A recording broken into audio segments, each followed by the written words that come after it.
This chicken and broccoli pie is a real hearty dish and a great way to enjoy British broccoli at its best in September. For this recipe I'm using fresh chicken breast, but you could just as easily use the leftovers from a roast chicken. First thing we need to do, a little bit of oil into a non-stick pan. Then in with the chicken breast. We'll just pop that straight in. And also in with the peeled shallots. We're going to cook that until the chicken's all browned off. And don't forget, if you've had to handle the chicken, make sure you wash your hands. Add in a teaspoon of tarragon. And just sprinkle that all over.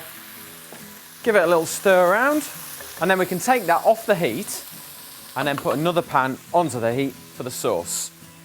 Add in the sunflower spread. You could just as easily use butter if you wanted to. And then you need to melt that right down. Then you can add in the flour.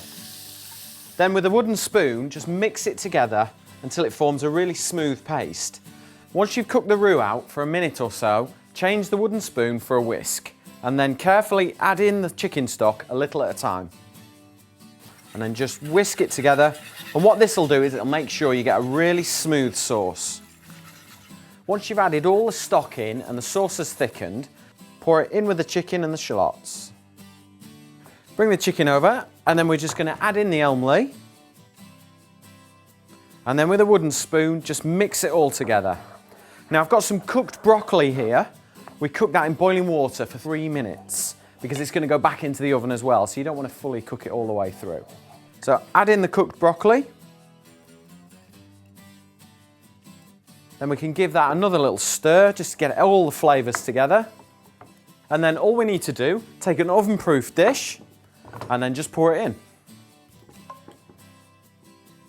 Roll out the puff pastry on a lightly floured work surface. It needs to be a little bit bigger than the pie dish that we've got the chicken in. So just roll it out, turn it over, and then just roll it gently. Then just grab the pie dish and just pop it in the middle there. And then just using a small knife, just cut round the dish, making sure you've got some excess all the way around. That's fine. So just put that back to one side.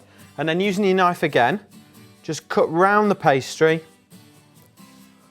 Using a pastry brush and some water, just brush around the lip of the pie dish, just to dampen that down, and that'll help the pastry stick.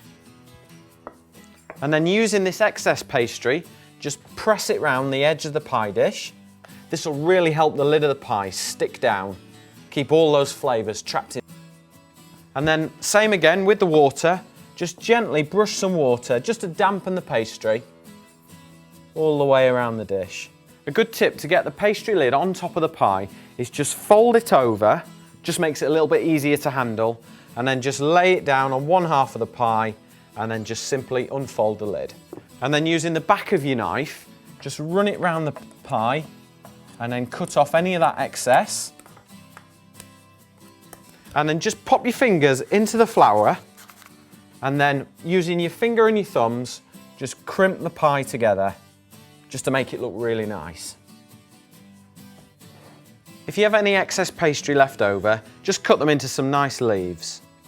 Okay, just place those on top of the pie and then with the rest of the beaten egg, just brush those as well. To cook the pie, place it in a preheated oven, 200 degrees, gas mark 6, for 35 minutes till it's really nice and golden. This is a great family supper and a really good way to enjoy British broccoli. I'm going to serve this with fresh potatoes and vegetables.